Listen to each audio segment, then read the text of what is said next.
வணக்கம்.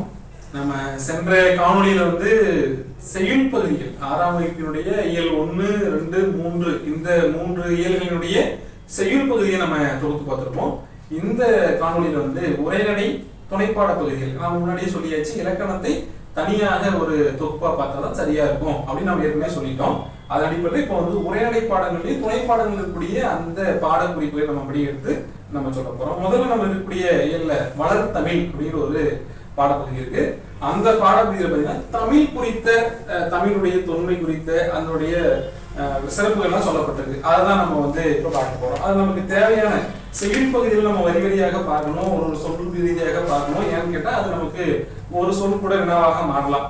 உரைநடை பகுதியில் அப்படிங்கிற போது அங்க ஒட்டுமொத்த உரைநடை பாடம் நமக்கு தேவையில்லை. அதுல எது நமக்கு வினாக்களாக வருமோ அந்த பொருள் மட்டும் தெரிஞ்சிருந்தா போதும், அந்த குறிப்புகளை மட்டும் நம்ம பார்த்திருந்தா போதும். நம்ம அப்படித்தான் இப்ப எடுத்திருக்கோம். அதுக்கான குறிப்புகள் உங்களுக்கு கீழே டிஸ்கிரிப்ஷன்ல பிடிஎஃப் வடிவம் நம்ம கொடுப்போம். அதை நீங்க தரவிறக்கம் பண்ணி படிங்கன்னு ஏற்கனவே சொல்லியிருக்கோம். அந்த குறிப்புகளை வைத்துக்கொண்டு நீங்க இந்த வீடியோ பார்த்தீங்க அப்படின்னா இன்னும் கொஞ்சம் அது சிறப்பா இருக்கும். சரி, உலகில் 6000க்கும் மேற்பட்ட மொழிகள் இருக்கு அப்படின்னு சொல்றாங்க. ஒவ்வொரு கணக்குகள் வித்தியாசப்படும். ஒரு சில மொழிகள் நூல்கள்ல 3000 சொல்லுவாங்க. அப்படியாக அது வித்தியாசப்படும். அது ஒரு தோராயமான அளவீடு தான். 6000 மொழிகளுக்கு மேற்பட்டு உலக அளவில் இருக்கு அப்படின்னு சொல்றாங்க. அது எல்லா மொழிகளும் எழுத்து வழக்கும் பேச்சு வழக்கும் இருக்கா அப்படின்னு சொல்லி கேட்டா சில மொழிகள் தான், 6000த்துலயும் சில மொழிகள் தான் எழுத்து வழக்கோடையும் பேச்சு வழக்கோடையும் இருக்குது. அதுலயும் சொல்ல போனீங்கன்னா இலக்கண இலக்கிய வளத்தோடு இருக்கக்கூடிய மொழிகள்ங்கிறது அதையும் சொச்சம் தான். ரொம்ப ரொம்ப குறைவான மொழிகள் தான் இருக்கு. அதுலயும் செம்மொழி அந்தஸ்துடைய மொழிகள் பாத்தீங்கன்னா, அதாவது 2000 ஆண்டுகளாக பேச்சு வழக்கிலையும் எழுத்து வழக்கிலையும் இலக்கண இலக்கிய ரீதியாகவும் இருக்கக்கூடிய மொழி அப்படின்னு சொல்லி பாத்தீங்கன்னா ரொம்ப ரொம்ப குறைவு. அதுல மிகச்சிறந்த ஒரு செம்மொழியாக உலகளாவிய மொழியாக இருக்கக்கூடியது தமிழ். அந்த தமிழுடைய கூறுகளைத்தான் நம்ம இந்த பாடத்துல பார்க்க போறோம்.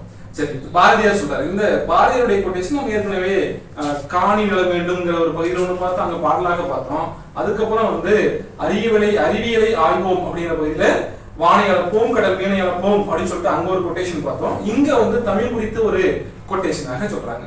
யாமறிந்த மொழிகளிலே தமிழ் மொழி போல் இல்லாமல் எங்கும் காணோம், பாமரராய் விலங்குகளாய் இகழ்ச்சி சொல்ல பான்மை கெட்டு நாமும் ஒரு தமிழர் கொண்டிங்கு வாழ்ந்திருந்தல் நன்றோ, தேமதுர தமிழோசை உலகமெல்லாம் பரவமலை செய்தல் வேண்டும் அப்படிங்கிற பாட்டினுடைய முதல் அடியை நமக்கு எடுத்து கொடுத்திருப்பாங்க. யாமறிந்த மொழிகளிலே தமிழ் மொழி போல் இனிதாவது எங்கும் காணோம்.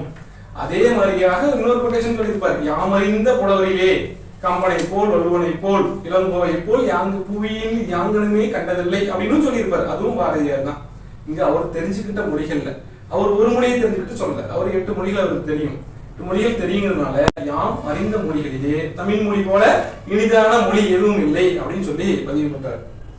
அது மட்டும் இல்லாம என்று பிறந்தவள் என்று உணராத இயல்பினலாம் எங்கள் தாய், அவன் என்னைக்கு பிறந்தா அப்படின்னு எங்களுக்கு தெரியாது, அப்படிப்பட்ட தொன்மையான வரலாற்றை உடையவள் இந்த தமிழ் அப்படிங்கிற மாதிரியாக ஒரு ஸ்டேட்மெண்ட்டையும் பாரதியார் தான் சொல்லியிருக்காரு. இதை நம்ம குறிப்புகள்ல கொடுத்திருக்கோம். அதுக்கப்புறம் இலக்கியத்திற்கு முதல்ல இலக்கியம் தோன்றி இருக்குமா இலக்கணம் தோன்றி இருக்குமா அப்படின்னு சொல்லி கேட்டா, இலக்கியத்திற்கெல்லாம் இலக்கணமே தவிர இலக்கணத்திற்கு இலக்கியம் இல்ல, இலக்கியத்தின் பின்னாடித்தான் இலக்கணம் தோன்றி இருக்கும் அப்படின்னு சொல்றாங்க. சரி, அப்படியாக நமக்கு முதல் கிடைத்த இலக்கியம் எது அப்படின்னா, நமக்கு முதல் கிடைச்சது இலக்கியம் கிடையாது, இலக்கண நூல் தான் நமக்கு முதல்ல கிடைச்சிருக்கு. தொல்காப்பியம் அப்படிங்கிற அந்த இலக்கண நூல் தான் நமக்கு முதலாக கிடைக்கப்பெற்ற பழமையான நூல். முதலில் தமிழ் தோன்றிய முதல் நூல் அது கிடையாது.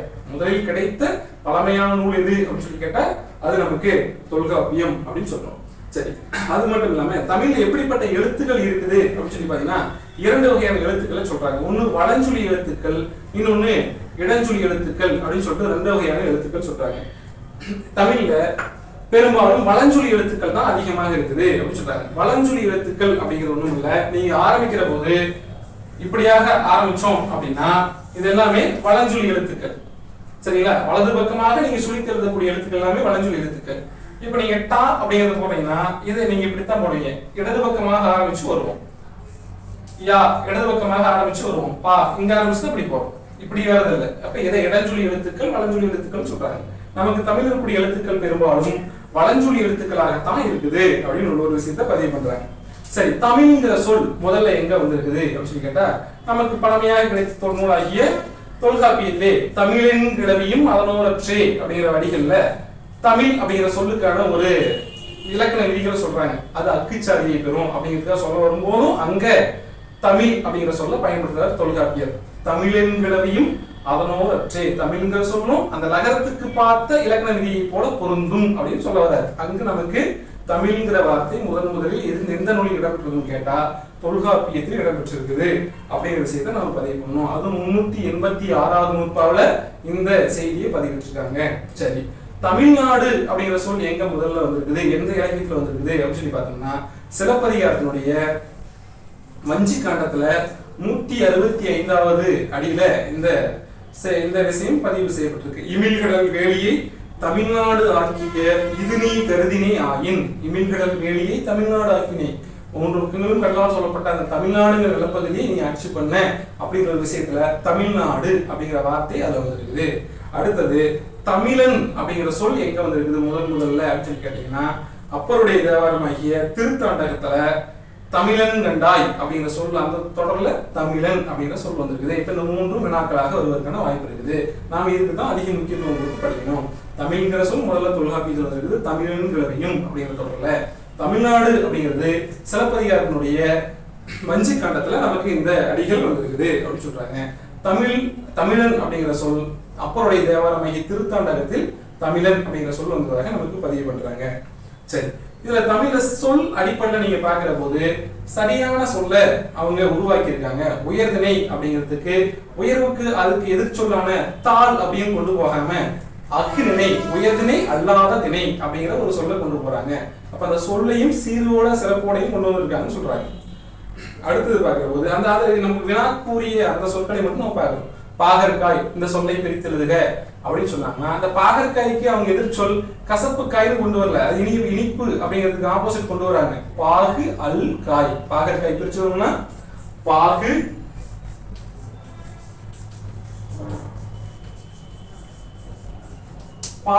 அப்படிங்கிறது இனிப்பு, இனிப்பு அல்லாத காய் அப்படின்னு கொண்டு வராங்க. பாகற்காய் கசப்பா இருக்கும் இல்லையா, அது பாகு அல்லாத காய் அப்படிங்கிற மாதிரியான சொற்களை உருவாக்குறாங்க. அப்ப தமிழ்ல சீரான சிறப்பான சொற்களை உருவாக்குறாங்க, ஒரு விஷயத்தை பதிவு பண்றாங்க. அதுக்கப்புறம் பூவுடைய நிலைகள். பூனா நம்ம ஒண்ணு மலருது அப்படிங்கிற மாதிரியாகத்தான் பிற மொழிகள் இருக்கும். ஆனா நமக்கு பூவினுடைய நிலைகள் 7 சொல்லப்பட்டிருக்கு. அந்த 7ம் தமிழுக்குரிய இதெல்லாம் தமிழுடைய சிறப்புகளாக சொல்லிட்டு வராங்க. அது முதல் நிலை அரும்பு, 2வது நிலை மொட்டு, 3ஆம் நிலை முகை, 4ஆம் நிலை மலர், 5ஆம் நிலை அலர், 6ஆம் நிலை வி, 7ஆம் நிலை செம்மல் அப்படின்னு சொல்லிட்டு ஒரு 7 நிலைகள் சொல்லப்படுது. இந்த 7 நிலைகள் ஏதேனும் ஒன்று கொடுத்து கேட்க கூட வாய்ப்பு இருக்கு. 4ஆம் நிலை எது அப்படின்னு சொல்லி கேட்கலாம். முதல் நிலை அரும்புறது, அதுக்கப்புறம் அது முட்டாக மாறுறது, அது மலர்வதற்கு முன்னாடி கூடிய நிலை முகை, அதுக்கப்புறம் மலர்தல், நன்கு மலர்ந்தால் அது அலர், அதுக்கப்புறம் அது கீழே விழக்கூடிய நிலை வி அப்படின்னா வீழ்தான் அர்த்தம். கீழே விழக்கூடிய நிலை இருக்கிறது வி, விழுந்து காஞ்சி போச்சுன்னா அது செம்மல். இப்படியாக பூவுடைய நிலையில் ஒரு 7 நமக்கு சொல்லப்பட்டிருக்கு. இதுவும் தமிழுடைய சிறப்புகளாக சொல்லப்படுது. அதுக்கப்புறம் ஒரே சொல்லுக்கு பல பொருள் தரக்கூடிய தன்மையும் நமக்கு இருக்கு. ஒரே சொல்லுக்கு பல பொருளை தரக்கூடிய ஒரு சொல்லும் இப்படியாக பலவிதமான கூறுகளை தமிழ் பெற்றிருக்கு. மா அப்படிங்கிற சொல்லுக்கு மரம், விலங்கு, பெரிய, திருமகள், அழகு, அறிவு, அளவு, அழைத்தல், துகள், மேன்மை, வயல், வண்டு இப்படிங்கிற மாதிரியாக நிறைய பொருட்கள் சொல்லப்பட்டிருக்கு. இது நம்ம கொடுத்துருக்கோம், அதை நீங்க அப்படியே பார்த்துக்கணும். அதுக்கப்புறம் முத்தமிழ் அப்படிங்கிற பாகுபாடு இருக்கு. இது நம்ம முன்னாடியே சிலப்பதிகாரம் பார்க்கிற போதே பார்த்திருப்போம். இயல், இசை, நாடகம் அப்படிங்கிற 3 கூறுகளை உடையதாக இருக்குது. இயல் தமிழ் எண்ணத்தை வெளிப்படுத்தும், இசை தமிழ் உள்ளத்தை மகிழ்விக்கும், நாடகத்தமிழ் உணர்வில் கலந்து வரும் அப்படிங்கிற மாதிரியாக 3 தமிழ்கள் இருப்பதாக முத்தமிழ் அப்படிங்கிற பெயர் நம்ம குறிப்பிடுறோம். அதுக்கப்புறம் ஒவ்வொரு பெயரும் தனித்தனியாக ஒரு உறுப்பை குறிப்பதற்காக, தாவரனுடைய உறுப்பை குறிப்பதற்காக ஒரு பெயர் வித்தியாசமா பயன்படுத்தக்கூடிய பண்பு தமிழ் மொழியில் மட்டும்தான் இருக்குன்னு சொல்றாங்க. இப்ப இலை அப்படிங்கிறது மட்டும் பாத்தீங்கன்னா ஆலமரம், அரசு, மா, பலா, வாழை இதுக்கு எல்லாத்துக்குமே இலை அப்படிங்கறத பயன்படுத்துவோம். இதுல ஏதாவது ஒண்ணு கொடுத்து நம்ம கேட்க வாய்ப்பு இருக்கு. இப்ப இலைங்கிறது எதுக்கு பயன்படுத்தக்கூடியது அப்படின்னு சொல்லி கேட்கலாம். அப்ப ஒவ்வொரு இலை பெயர், தாவர பெயர் அதாவது சொல்றாங்க. கீரை, அகத்திய கீரைன்னு சொல்லுவோம், பசலைய கீரைன்னு சொல்லுவோம், முருங்கை கீரைன்னு சொல்லுவோம். இப்ப புல், அருகு, கோரையெல்லாம் புல்லுன்னு சொல்லுவோம், அதனுடைய தாவர இலைப்பரப்ப. தாள், நெல்லையும் வரகையும் தாள் அப்படிங்கிற பெயர்ல குறிப்பிடுவோம். மல்லி இருக்கு இல்லையா, அதை தலை அப்படிங்கிற மாதிரி கொண்டு போகும். மடல், சப்பாத்தி கல்லையும் தாளையையும் அதனுடைய இலைப்ப என்ன சொல்லுவோம்னா மடல் அப்படின்னு சொல்றோம். கரும்பையும் நாணல் புழு இருக்கு இல்லையா, அதை அதனுடைய இலையை தோகை அப்படின்னு சொல்றோம். பனை தென்னைய ஓலை அப்படின்னும். கமுகு, பாக்கினுடைய அந்த இடையை வந்து கூந்தல் அப்படிங்கிற பெயர்ல குறிப்பிடும். இப்படியாக இதெல்லாம் தமிழுக்குரிய சிறப்புகளாக நமக்கு சொல்லப்படுது. இது உணவுக்குரிய பகுதி தான். இங்க ஏதாவது ஒண்ணு இப்ப கூந்தல் அப்படிங்கிறது எந்த தாவரத்தினுடைய ஒரு உறுப்பு அப்படின்னு சொல்லி கேட்டா அது கமுகு பாக்கினுடைய ஒரு உறுப்பு அப்படிங்கிறது நம்ம தெரிஞ்சுக்கணும். அதுக்காக நம்ம இந்த பகுதியில நம்ம கொடுத்துருக்கோம். அதுக்கப்புறம் இந்த முதலில் பயன்படுத்தப்பட்ட சொற்கள் இல்ல 2000 ஆண்டுகளாக பயன்பாட்டில் இருக்கக்கூடிய சொற்கள் நமக்கு சொல்லிட்டு ஒரு ஒரு அட்டவணை ஒன்று கொடுத்துருக்காங்க. அது நம்ம ஒன்னா தொகுத்து கொடுத்துருக்கோம். தொல்காப்பியத்துல மட்டும் அப்ப இருந்து இப்போ வரை பயன்படுத்தக்கூடிய சொற்கள் இது அப்படின்னு சொல்லி தொகுத்து கொடுத்துருக்கோம். தொல்காப்பியத்துல உலகம், ஊர், அன்பு, உயிர், மகிழ்ச்சி, புகழ், செல், ஒளி, மொழி அப்படிங்கிற சொற்கள்லாம் தொல்காப்பியத்துல அப்ப இருந்து இப்போ வரை பயன்படுத்தப்பட்டிருக்கக்கூடிய ஒன்றாக நம்ம தொகுத்து கொடுத்துருக்கோம். திருக்குறள்ல வேளாண்மை, மருந்து, அன்பு, உயிர், மகிழ்ச்சி, அரசு இந்த சொற்கள்லாம் திருக்குறள்ல அப்ப இருந்து இப்போ வரை நம்ம பயன்படுத்தக்கூடிய சொற்களாக நம்ம தொகுத்து கொடுத்துருக்கோம். இது உங்களுக்கு பிடிஎஃப் வடிவில் நமக்கு கீழே இருக்கு. அதை நீங்க தரவிறக்கம் செய்து நீங்க பாக்குற போது உங்களுக்கு இன்னும் எளிமையா இருக்கும். நம்ம சொல்ற போது உங்களால அதை எழுத முடியாது. ஆனா உங்களுக்கு நம்ம ஏற்கனவே பிடிஎஃப் கொடுத்துருக்கோம், கீழே கொடுத்துருக்கோம். அதை நீங்க வச்சு பார்த்துக்கலாம். குறுந்தொகையில பாம்பு, முதலை, மீன், செய் அப்படிங்கிற சொற்கள் குறுந்தொகையில அப்ப இருந்து குறுந்தொகையிலேயே பயன்பாட்டில் இருக்கு. இப்போ வரை நம்ம பயன்பாட்டில் இருக்கக்கூடிய சொற்களாக சொல்றோம். அகநானூர்ல கோடை, மருந்து இதெல்லாம் இருக்கு. அப்புறம் வேளாண்மை சொல் நம்ம முன்னாடி பார்த்தோம், திருக்குறள் இருக்குன்னு பார்த்தோம். அதே மாதிரி கலித்தொகையிலும் இருக்குது. உழவர் அப்படிங்கிறது நச்சியம் இருக்குது. வெள்ளம், பதிற்று பற்ற இருக்குது. பார் அப்படிங்கிறது பெருமாள் இருக்குங்களா. நமக்கு இந்த அட்டவணையில் இருக்கக்கூடிய சொற்களை ஏதேனும் ஒன்று கொடுத்து பாருங்கிற சொல் எந்த நூல்ல அப்பொழுது இருந்து இப்போ வரை இருக்குது அப்படின்னு சொல்லி கேட்டா அது பெருமாற்றுப்படையும் நமக்கு அதெல்லாம் நம்ம பார்க்க வேண்டியதாக இருக்கு. இதெல்லாம் தான் வினாக்கள் வரக்கூடிய பகுதி அப்படிங்கிறது நம்ம இன்னும் கூடுதலாக பார்க்க வேண்டி இருக்கு அப்படின்னு சொல்லி பார்க்கலாம். அப்புறம் தமிழ் எண்கள் இருக்கு. தமிழ் எண்கள் நம்ம வந்து தனியா இலக்கண பகுதியை பார்க்கிற போது அந்த தமிழ் எண்களை நம்ம பார்த்துக்கலாம். இங்க நான் கொடுத்துருக்கேன். ஆனா உங்களுக்கு இன்னும் கொஞ்சம் எளிமையாக நடத்தினாதான் போர்டில் நடத்துற போது தான் உங்களுக்கு கொஞ்சம் எளிமையா இருக்கும்.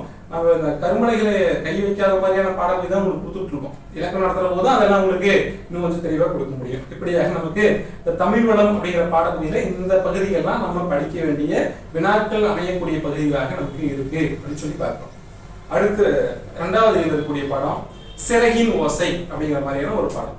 இது என்ன அப்படின்னு சொல்லி கேட்டா அந்த பறவைகள் குறித்த ஒரு பாடம். நமக்கு பறவைகள் அப்படின்னா அதுல முக்கியமானது வலசை போதல் அப்படிங்கிற ஒண்ணு சொல்றாங்க. வலசை போதல் அப்படின்னா என்னன்னு சொல்லி கேட்டா பறவைகளுடைய இடம்பெயர்தல் தான். அதாவது மைக்ரேஷன் அப்படின்னு நம்ம ஆங்கிலத்தில் சொல்லுவோம். புலம்பெயர்தல், வலசை போதல் அப்படின்னா மைக்ரேஷன் அப்படிங்கிற ஒரு வார்த்தை குறிப்பிடும். பறவைகள் இடம்பெயர்ந்தால் அது வந்து வலசை போதல் சொல்லப்படுது. சரி, அது வேற என்ன நமக்கு வினாக்கள் இந்த ஏரியாவில் எப்படி வரும் அப்படின்னு சொல்லி கேட்டா எந்த பறவைகள் பெரும்பாலும் வலசை போதலை மேற்கொள்ளும் அப்படின்னு சொல்லி கேட்டா நீர்வாழ் பறவைகள் தான் அதிகமான வலசை போதலை மேற்கொள்ளக்கூடியது அப்படின்னு சொல்றாங்க. சரி, எதுக்காக இது வலசை போதலை மேற்கொள்ளுது அப்படின்னா உணவு, இருப்பிடம், தட்பவெப்பநிலை மாற்றம் இதெல்லாம் வந்து அதோடைய சூழலுக்கு தக்கவாறு எங்க அதுக்கு கிடைக்குமோ அங்க அது வலசை போதலை மேற்கொள்ளுது அப்படின்னு சொல்லி பார்க்கிறோம். சரி, எங்கிருந்து எங்க வலசை போகும் அப்படின்னு சொல்லி கேட்டா வடக்கு திசையிலிருந்து தெற்கு நோக்கியும் மேற்கிலிருந்து கிழக்கு நோக்கியும் தான் அதனுடைய வலசை போதல் நிகழுது. இது கூற்றுகளாக நமக்கு வினாக்களில் வருவதற்கான வாய்ப்புகள் இருக்குது. இப்ப பறவைகள் தெற்கிலிருந்து வடக்காக வலசை போதலை மேற்கொள்ளும் கூற்று ஒண்ணு சரியா அப்படின்னு கேட்டா இல்ல தப்பு. ஏன்னு கேட்டா நமக்கு 2 விதமான கருத்துக்கள் சொல்லியிருக்காங்க. ஒண்ணு வடக்கிலிருந்து தெற்கும், இன்னொன்னு மேற்கிலிருந்து கிழக்காகவும் தான் வலசை போதலை பெரும்பாலான பறவைகள் மேற்கொள்ளுது அப்படின்னு சொல்றாங்க. சரி, இப்படி போகிற போது அது ஒரே பாதையில போயிட்டு வருமா இல்ல வேறு பாதைகள்ல போகுமா அப்படின்னா ஒரே பாதையில போயிட்டு வரக்கூடிய பறவைகளும் இருக்குது. போறதுக்கு ஒரு பாதையும் வருவதற்கு ஒரு பாதையுமாக 2 வகையான பாதைகளை பயன்படுத்தக்கூடிய பறவைகளும் நமக்கு இருக்குது அப்படின்னு சொல்றாங்க. சரி, அது இவ்வளவு தூரம் போகுது இல்லையா, பல வெளிநாடுகள் இருந்து நமக்கு பறவைகள் தான் இடையில எங்க இறங்குமா அப்படின்னா சில பறவைகள் இறைக்காக இடையில எங்க இறங்கி போகும். சில பறவைகள் இறையே தேடாம அப்படியே தன்னுடைய இடத்துக்கு போய் சேரவும் கூடும் அப்படிங்கிற ஒரு விஷயத்தை பதிவு பண்றாங்க. சரி, இந்த வலசை போதல் நடக்கிற போது பறவைகளுக்கு என்னென்ன மாற்றங்கள் நடக்கும் அப்படின்னு சொல்லி கேட்டா அதோடைய தலையில சிறகுகள் புதுசா வரும். அப்புறம் இறகுகளுடைய நிறம் மாறும். அதனுடைய உடலில் வந்து முடி கற்றையாக வளரும் அப்படிங்கிறத சொல்றாங்க. இதெல்லாம் வலசை போறதுக்கு அதனுடைய உடலில் தன்னை தகவமைச்சுக்கிறதுக்காக அந்த வித்தியாசங்கள்லாம் நடக்குது அப்படின்னு சொல்றாங்க.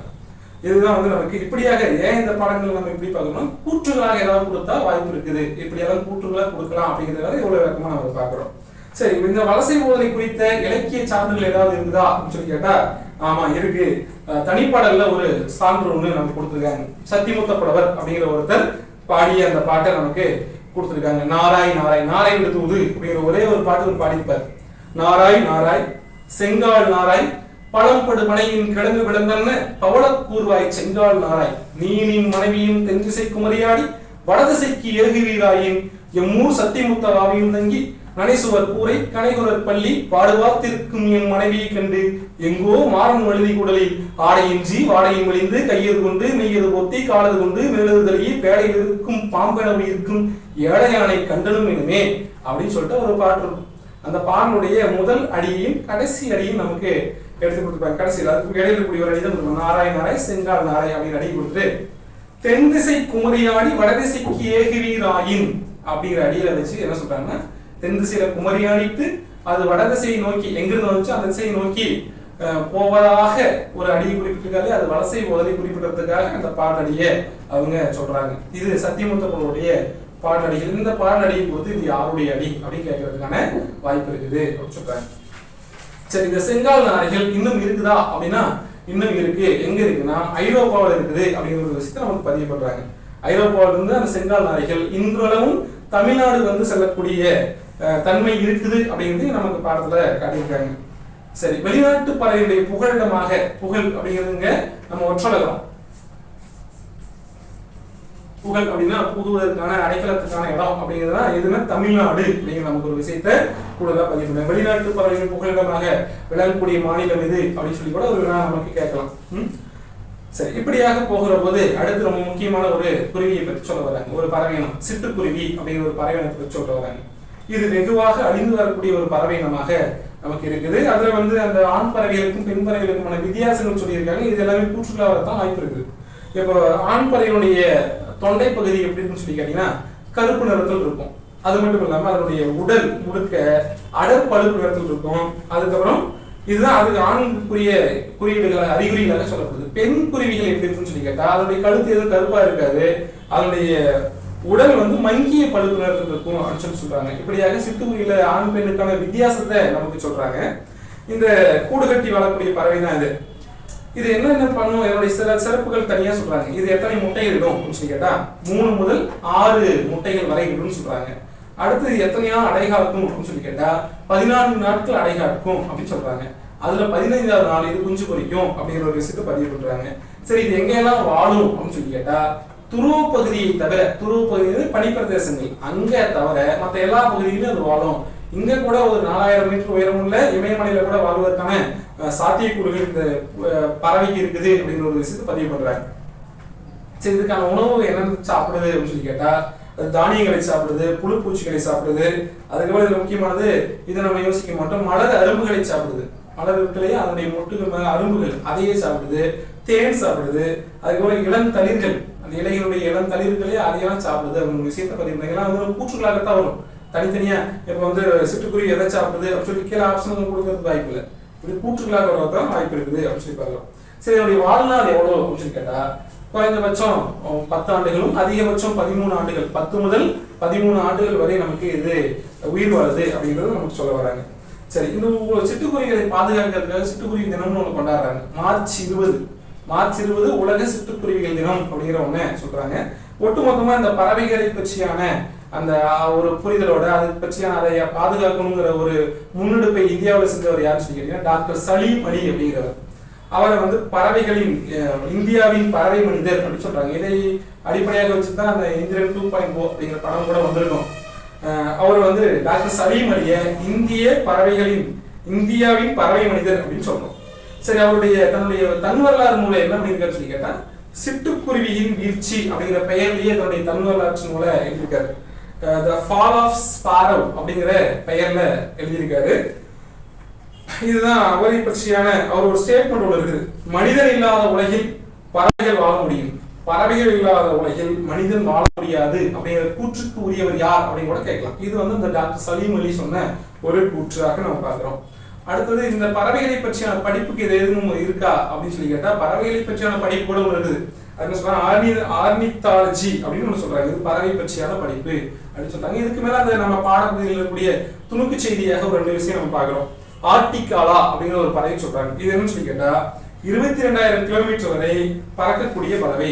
இடத்துல இருந்து 22,000 கிலோமீட்டர் வரை போயிட்டு வரும்னு சொல்றாங்க.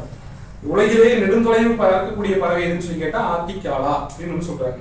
அடுத்து இன்னொரு பறவை என்ன சொல்றாங்கன்னா ஃப்ரைகேட் பேர்டு, அதாவது கப்பல் பறவை அப்படின்னு சொல்றாங்க. இது என்ன பண்ணும் அப்படின்னு சொல்லி கேட்டா, சிறகடிக்காமலே அது வந்து கடலை தாண்டி பறக்கக்கூடிய அளவுக்கு வல்லமை படைத்தது இந்த கப்பல் பறவை அப்படின்னு சொல்றாங்க. ஒரு 400 கிலோமீட்டர் வரை அது தரையிறங்காமலே பறக்குமா இந்த கப்பல் பறவை. இதனுடைய வேறு பெயர்கள் அப்படின்னு சொல்லி பாத்தீங்கன்னா, கப்பல் கூளைக்கடா அப்படின்னும் கடற்கொள்ளை பறவைனும் இது வேறு பெயர்களால் அழைக்கப்படுது அப்படின்னு சொல்றோம். காக்கை குறிவல் எங்கள் ஜாதி, இது பாரதியாருடைய ஒவ்வொரு பாடங்களையும் பாரதியாருடைய கொட்டேஷன் வந்துட்டே இருக்கு. முன்னாடி ஒன்று பார்த்தோம், யாமறிந்த மொழிகளிலே தமிழ் மொழி போல் அப்படின்னு ஒரு கொட்டேஷன் பார்த்தோம். இங்க ஒரு கொட்டேஷன் பார்க்கலாம், காக்கை குருவி எங்கள் சாதி அப்படின்ட்டு இங்க ஒரு கொட்டேஷன் கொடுக்குறாரு. இது யாருடைய கொட்டேஷன் கேட்கலாம். காக்கை குருவி எங்கள் சாதின்னு சொல்லக்கூடியவர் யார் அப்படின்னு சொல்லி நமக்கு இது ஒரு கொட்டேஷன் கேட்கறதுக்கான வாய்ப்பு இருக்குது. அப்ப இந்த பாடத்துல நம்ம இவ்வளவாகத்தான் நம்ம வினா பகுதிகளாக இருக்கிறதுக்கான வாய்ப்பு இருக்குன்னு சொல்லி பார்க்கலாம். அடுத்த மூணாவது இயலில் வரக்கூடிய பாடம் கணியனின் நண்பன் அப்படின்னு சொல்லிட்டு இந்த இந்திர மனிதன் ரோபோவை பற்றியான அந்த பற்றியான நமக்கு சில குறிப்புகளை இந்த பாடத்தில் நமக்கு வச்சு சொல்லிட்டு போறாங்க. ரோபோ அப்படின்னா இந்திர மனிதன் அப்படின்னு சொல்லி பார்ப்போம். இந்த ரோபோங்கிற சொல்ல முதல்ல யார் கண்டுபிடிச்சாங்க, எந்த நாட்டுக்காரரு அப்படிங்கிற வினாக்கள் நமக்கு வருவதற்கான வாய்ப்பு இருக்கு. காரல் கபக் அப்படிங்கிறவர், அதாவது செக் நாட்டை சேர்ந்த காரல் கபக் அப்படிங்கிறவர் தான் இந்த சொல்லை முதலில் தன்னுடைய நாடகத்துல 1920 தன்னுடைய நாடகத்துல ரோபோட் அப்படிங்கிற சொல்ல பயன்படுத்துறாரு. சரியா? இந்த சொல்லுக்கு என்ன பொருள் அப்படின்னு சொல்லி கேட்டா, அடிமை அப்படின்னு பொருள். ரோபோட் அப்படிங்கிற சொல்லுக்கு அடிமை அப்படிங்கிற பொருள் சொல்றாங்க. அதுக்கப்புறம் பிரிட்டானிக்கா கலைக்களஞ்சியம் ஒரு விளக்கம் கொடுக்குது. என்ன கொடுக்குது அப்படின்னு சொல்லி கேட்டா, இவை தோற்றத்தில் மனிதர் போல இல்லாமலும் இருக்கலாம், ஆனால் மனிதர்களை போல செயல்களை நிறைவேற்றும் அப்படின்னு சொல்றாரு. இது பார்க்க தோற்றத்துல மனிதர்களை போல இல்லாம இருக்கலாம், ஆனா மனிதர் செய்ய வேண்டிய எல்லா வேலையும் இது செய்யுது அப்படிங்கிற ஒரு விளக்கத்தை இந்த ரோபோட்ங்கிற சொல்லுக்கு பிரிட்டானிக்கா கலைக்களஞ்சியம் இதுக்கான விளக்கத்தை நமக்கு கொடுக்குது. அப்புறம் இது நம்மளால செய்ய முடியாத சில பகுதிகளை வேலையெல்லாம் செய்ய முடியுது. வெளியே மேல நம்ம செயற்கைக்கோள் அனுப்புறது, ஆளுகள் இருக்கக்கூடிய ஆழத்தை போய் பார்க்கறது, நம்மளுடைய உடல் அதுக்கு தகவமைச்சு பண்ணாது. அப்ப இது அது செய்யும். துருவ பகுதியில போய் ஆய்வுகளை மேற்கொண்டதெல்லாம் அந்த ரோபோ வச்சு நம்ம செய்ய முடியும் அப்படின்னு நமக்கு இந்திர மனிதன் மூலமா சொல்ல வராங்க. அடுத்து இது வந்து வேற ஏதாவது இதுக்கு செயற்கை நுண்ணறிவு மூலமா நம்மளோட போட்டி போட வைக்க முடியுமானா கண்டிப்பாக முடியுங்கிறதுக்கான ஒரு நிகழ்வு ஒண்ணு சொல்றாங்க. என்ன அப்படின்னு கேட்டா, மே 1997 ஒரு சதுரங்க போட்டி வைக்கிறாங்க. அதுல அப்போதைய சாம்பியனா இருந்த கேரி கேஸ்ப்ரோ அப்படிங்கிறவர் அவரோட இந்த ஒரு டீப் ப்ளூ அப்படிங்கிற ஒரு எந்திர மனிதனை ரோபோவை IBM நிறுவனம் தயாரித்த டீப் ப்ளூ அப்படிங்கிற ஒரு எந்திர மனிதனை மோத விடுறாங்க. இதுல கடைசியா பாத்தீங்கன்னா வெற்றி பெற்றது அந்த டீப் ப்ளூங்கிற எந்திர மனிதன் தான். அப்ப அந்த செயற்கை நுண்ணறிவு என்ன பண்ணும்னா, செயற்கை நுண்ணறிவு கொடுக்கிற போது அந்த ரோபோ மனிதர்களை காட்டிலும் அதிகமான வேலைப்பணியை செய்யக்கூடிய நுண்ணறிவு வாய்ந்ததாக மாறுது அப்படிங்கிற ஒரு விஷயத்தையும் நமக்கு பதிவு பண்றாங்க.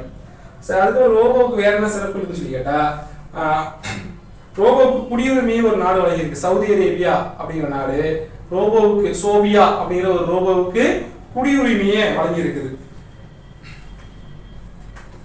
அது மட்டும் இல்லாம அந்த சோபியாவுக்கு ஐநா அமைப்பு இருக்கு இல்லையா, அது வந்து புதுமைகளின் வெற்றியாளர் அப்படிங்கிற ஒரு பட்டத்தையும் கொடுத்திருக்கிறதா சொல்றாங்க. நமக்கு இந்த கணியனின் நண்பன் அப்படிங்கிற பகுதியில இவ்வளவுதான் வினாக்கள் வருவதற்கான வாய்ப்பு இருக்குது. அதாவது அந்த சொல் எங்க முதல்ல பயன்படுத்தினாங்க, இந்த சொல்லுக்கு என்ன பொருள், அதுக்கப்புறம் அது நுண்ணறிவு கொடுக்க முடியுமா அப்படிங்கிற மாதிரியான விஷயங்கள் தான் இந்த சோபியாங்கிற ரோபோவை பத்தி கேட்கலாம். இப்படியாகத்தான் நமக்கு ஒரு 4-5 வினாப்பகுதிகள் இருப்பதாக இந்த பாடப்பகுதி இருக்கு. இப்படியாக நமக்கு இந்த 3 பாடங்கள்ல நமக்கு உரைநடை பாடங்கள் முடிவடையுது. இது மட்டும் இல்லாம துணை பாடத்திலேயே நமக்கு தேவையான சில கூறுகள், அதாவது வினாக்கள் வருவதற்கான ஏரியாக்கள் அப்படின்னா அங்கேயும் கொஞ்சம் இருக்குது. அதை நம்ம அடுத்தது துணை பாடத்துல பார்க்க போறோம். அதுல முதல் இருக்கக்கூடிய துணை பாடம் எது பார்த்தீங்கன்னா, கனவு படித்தது அப்படிங்கிற ஒரு துணை பாடம். இதுல என்னென்ன விஷயங்கள்னா, இதுலதான் நமக்கு நிறைய ஏதேனும் அடிகளை எடுத்து கொடுத்து வினாக்கள் கேட்பதற்கான வாய்ப்பு இருக்குது. இது ஒரு அத்தை ஒருத்தனுடைய பொண்ணுக்கு கடிதம் எழுதுவது போல அமைப்புல இந்த விஷயங்கள்லாம் அவங்க சொல்லிட்டு போறாங்க. தமிழனுடைய அந்த ஒரு நுண்ணறிவு, அவங்களுடைய ஆற்றல், அதை பற்றியெல்லாம் சொல்வது போல ஒரு கடிதம் ஒன்று எழுதியிருக்காங்க. அந்த கடிதத்துல நிறைய அந்த இலக்கிய கூறுகளை உள்ள வச்சிருக்காங்க. அதெல்லாம் பார்க்க போறோம். ஓரறிவு முதல் 6 அறிவு வரை இருக்கக்கூடிய அந்த உயிர் பாகுபாடு, அதை சொன்னது முதல்ல யாரு அப்படிங்கிற மாதிரி கேட்கலாம். அது தொல்காப்பியர் சொல்லியிருக்காரு. தன்னுடைய தொல்காப்பியம் நூல்ல மரபியல்ல அந்த விஷயத்தை சொல்லியிருக்காரு. அதை ஒண்ணு நாம பார்த்துக்கணும். அதுக்கப்புறம் கடல் நீர் ஆவியாகி மேல போகுது, மேகமா மாறுது, மழையா பொழியுதுங்கிற விஷயத்த முல்லைப்பாட்டு, பரிபாடல், திருக்குறள், கார் 40, திருப்பாவை, இந்த பகுதிகள்லாம் வந்து இந்த நூல்கள்ல இதை பற்றியான குறிப்புகள் இருப்பதா சொல்றாங்க. இப்ப திருப்பாவையில கூட ஒரு பாட்டு இருக்கும், ஆழிமலை கண்ணா ஒன்று நீ கைகரவேல் ஆழியுள் புக்கு முகர்ந்து விடாத்தேரி ஊழி முதல்வன் உருவம் போல் மெய்கருத்து தாளாதே சார்ந்த முதைத்த சரமலை போல் வாழ உலகினில் பெய்தாய் நாங்களும் மகிழ்ந்தேலு மார்கழி நீராட மகிழ்ந்தேலோர் என்பாவாய் அப்படின்னு சொல்லிட்டு போகும். அதாவது நீ வந்து ஊழி முதல்வன் உருவம் போல மெய்கருத்து ஆழியுள் புக்கு, ஆழினா கடல், கடலுக்குள்ள புகுந்து அந்த நீரெல்லாம் மேல எடுத்துட்டு போய் ஊழி முதல்வன் உருவம் போல் திருமாவுடைய உருவம் போல நிறம் கருத்து சார்ந்த உதைத்த சரமனை போல் வில் உதைத்த சார்ந்தம்னா வில்லு, வில்லிலிருந்து வந்த அம்புகளை போல நீ மலையை பொழி நாங்களும் வாழ்றோம் மார்கழி நீராட மகிழ்ந்தேலோர் என்பாவாய்ங்கிற மாதிரி அந்த பாட்டு போகும். இப்படியான அடிகள் எல்லாம் இந்த கருத்தை சொல்லக்கூடிய பாடல்கள் இந்த நூல்கள்லாம் இருக்க சொல்றாங்க. முல்லைப்பாட்டு, பரிபாடல், திருக்குறள், காரணற்பது, திருப்பாவை இருப்பதாக நமக்கு பதிவு பண்றாங்க.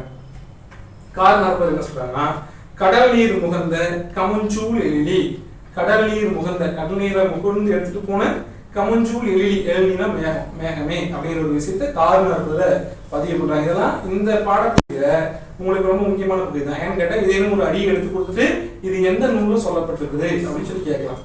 அப்ப இது வந்து அந்த மலை மேகம் பொழியக்கூடிய அந்த ஒரு விஷயத்தை தான் நமக்கு பதிவு பண்றாங்க. ஆவியாகி மேகமாக திரும்ப மலையாக பொழியக்கூடிய அந்த கூற்றை தான் இந்த நூல் பதிவு பண்ணுது. தொல்காப்பியர் அந்த ஐம்பூதங்களை பற்றியான குறிப்புகளை சொல்றாரு. நிலம், நிலம், தீ, நீர், வழி, விசும்போடு ஐந்தும் கலந்த மயக்கம் உலகம் அதனின் அப்படிங்கிற ஒரு விஷயத்தை பதிவு பண்ண. உலகங்கிறது ஐம்பூதங்களால் ஆன ஒரு இது அப்படிங்கிற ஒரு விஷயத்தை பதிவு பண்றாரு. நமக்கு இந்த பாடல் அடிகளை கொடுத்து இது எந்த நூல் அப்படின்னு கேட்பதற்கான வாய்ப்புகள் தான் அதிகமா இருக்குது அப்படின்னு சொல்லி பார்க்கிறோம்.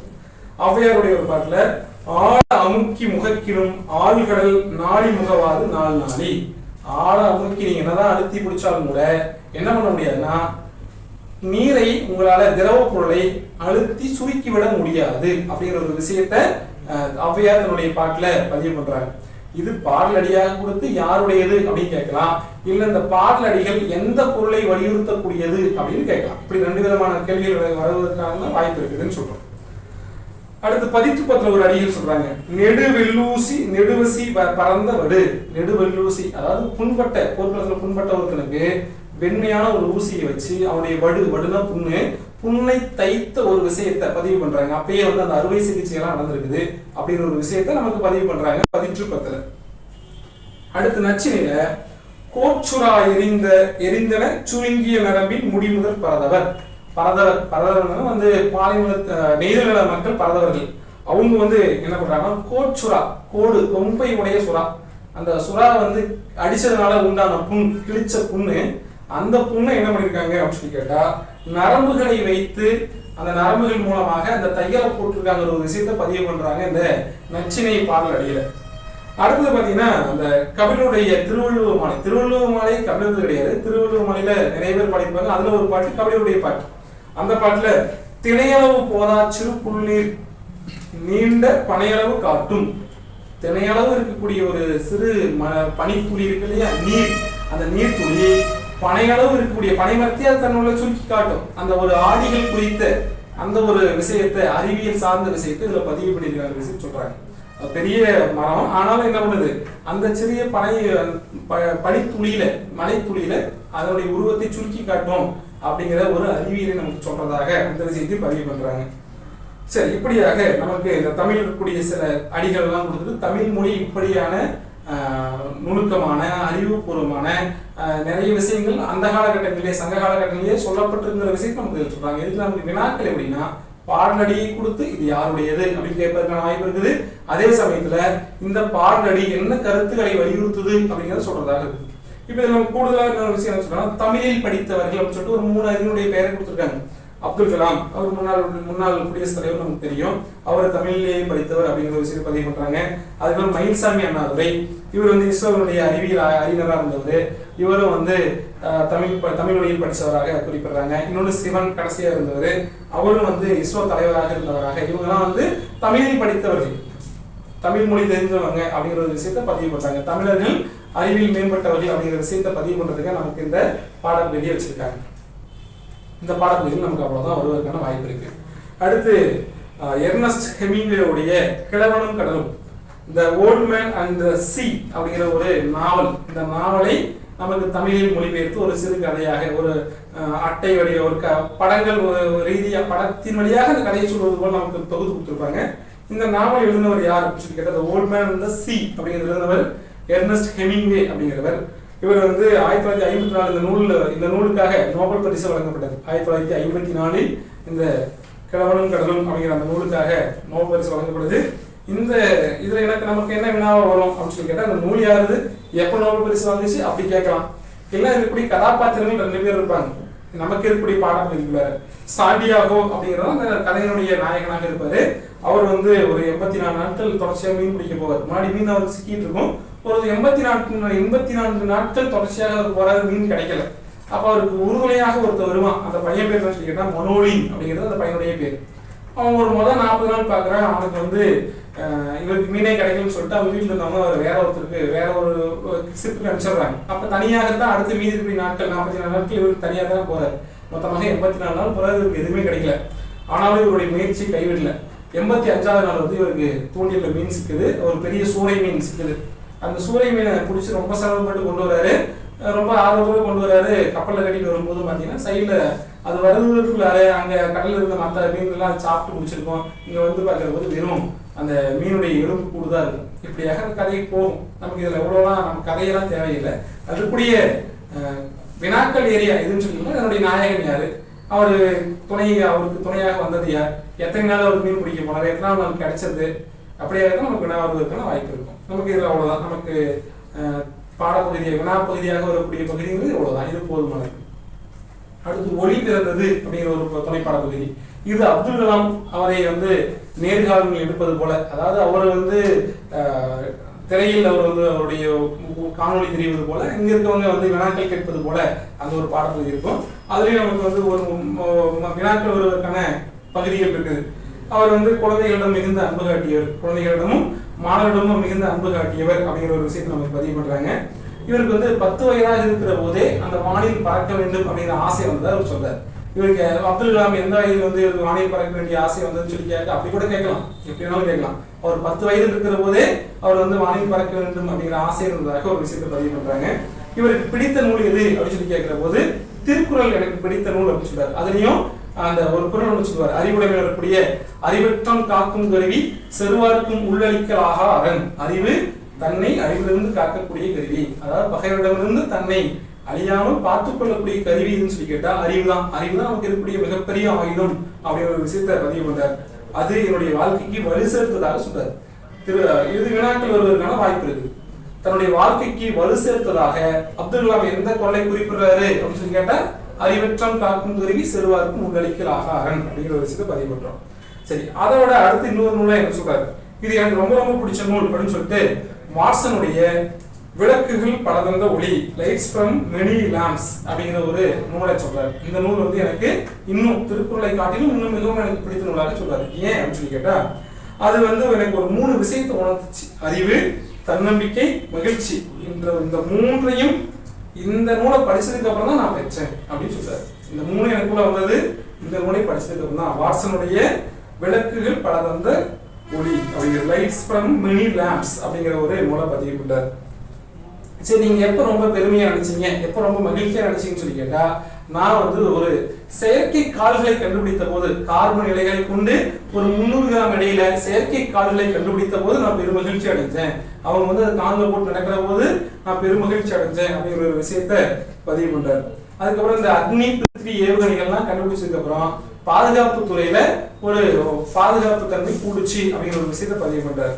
அதுக்கப்புறம் ஒரு 525 கிலோ எடையளவு கொண்ட செயற்கைக்கோளை நாங்க நிலவுக்கு அனுப்பிய போது நான் சந்தோஷப்பட்டேன் அப்படிங்கிற விஷயத்தை பதிவு பண்ணாரு. அதுக்கப்புறம் ஒரு ஸ்டேட்மெண்ட் அவருடைய கூற்று இருக்குது, அதை நாம் பார்த்துக்கணும். அறிவை வளர்க்கும் அனைவரின் பேச்சையும் கவனியுங்கள். அறிவை வளர்க்கும் எல்லாருடைய பேச்சையும் கவனிங்க. வியர்வை வியர்வை வியர்வை வியர்வை சிந்தி உழைங்க, உங்களுக்கு வெற்றி கிடைக்கும் அப்படிங்கிற ஒரு விஷயத்த நமக்கு பதிவு பண்றாரு. அப்புறம் இது மட்டும் இல்லாம நமக்கு இந்த 3 ஏழுகளில் இருக்கக்கூடிய கலைச்சொற்களை நம்ம தொகுத்து கொடுத்துருக்கோம். அதுவுமே இந்த பாடப்பகுதியில இந்த பாடக்குறிப்புல பின்னாடி இருக்கு. இப்ப கிளாக் வைஸ் அப்படின்னா வலஞ்சுழி, ஆன்டி கிளாக் வைஸ் அப்படிங்கிறது இடஞ்சுழி, இன்டர்நெட் அப்படிங்கிறது இணையம், வாய்ஸ் சர்ச் அப்படிங்கிறது குரல் தேடல், சர்ச் இன்ஜின் தேடுபொறி, டச் ஸ்கிரீன் தொடுதிரை, ஃபேஸ்புக் நமக்கு தெரிஞ்சதுதான் முகநூல், ஆப் அல்லது அப்ளிகேஷன், செயலி, அதன் பின்னாடி வாட்ஸ்அப், புலனம் அப்படின்னு சொல்லப்படக்கூடிய வாட்ஸ்அப், இமெயில் நமக்கு தெரிஞ்சதுதான், மின்னஞ்சல், கான்டினென்ட் அப்படின்னா கண்டம், கிளைமேட் தட்பவெப்பநிலை, வெதர் வானிலை, மைக்ரேஷன் முன்னாடியே பார்த்தோம், பழசை போதல் அல்லது புலம்பெயர்தல், சாங்சுவரி புகலிடம், கிராவிஷனல் ஃபீல்டு புவி ஈர்ப்பு புலம், ஆர்டிபிஷியல் இன்டெலிஜென்ஸ், ஆர்டிபிஷியல் ஏஐ அப்படின்னு சொல்லுவாங்க ஷார்ட் ஃபார்ம், செயற்கை நுண்ணறிவு, ஆர்டிபிஷியல் செயற்கை, இன்டெலிஜென்ஸ் நுண்ணறிவு, சூப்பர் கம்ப்யூட்டர் மீத்திறன் கணினி, சேட்டலைட் செயற்கைக்கோள், இன்டெலிஜென்ஸ் நுண்ணறிவு, இப்படியான இந்த கலைச்சொற்களும் நம்ம கொடுக்கப்படுது. கலைச்சொற்கள் வந்து கட்டாயமாக நமக்கு 1 அல்லது 2 மதிப்பெண் வருவதற்கான வாய்ப்பு இருக்கு. அப்ப இதையும் நம்ம கூடுதலா பார்க்க வேண்டியிருக்கு. இப்படியாக இந்த ஒரு உரையாடை பாடங்களையும் துணைப்பாடங்கள் இந்த எல்லா விஷயங்களும் நம்ம தொகுக்கிறோம். நமக்கு இந்த இயல்ல இந்த 6ஆம் வகுப்பு முதல் பருவத்துல இலக்கண பகுதியில் மட்டும் இன்னும் இருக்கும். ஏன்னா முன்னாடியே சொல்லியிருக்கோம், அதை நம்ம பின்னாடி தொகுத்து ஒன்றாக பார்ப்போம் அப்படிங்கிற விஷயத்தை நம்ம பதிவு பண்ணியிருக்கோம். மேற்கொண்டு இது சம்பந்தமா உங்களுக்கு ஏதாவது கருத்துக்கள் இருந்தா கீழே போய் கமெண்ட் பாக்ஸ்ல போய் உங்களுடைய கருத்துக்களை தெரிவிங்க. உங்களுடைய மேலான ஆதரவை நல்குன்னு சொல்றோம். சப்ஸ்கிரைப் பண்ணுங்க, மேற்கொண்டு உங்க நண்பர்களுக்கு இதை ஷேர் பண்ணுங்க. உங்களுடைய கருத்துக்கள், ஏன்னா இப்பதான் நாங்கள் புதிதாக இந்த ஒரு யூடியூப் சேனல் தொடங்கியிருக்கோம். எங்களுடைய குறைகளை நீங்க சுட்டி காட்டினீங்கன்னா நாங்கள் இன்னும் மேற்கொண்டு அதை சரி செய்து கொள்வதற்கான எங்களுக்கு வாய்ப்பாக அமையும் அப்படின்னு சொல்றோம். இதன் மூலமா இன்னும் பல பேர் வந்து பயனடையணும் அப்படின்னு நாங்க நினைக்கிறோம். நன்றி, வணக்கம்.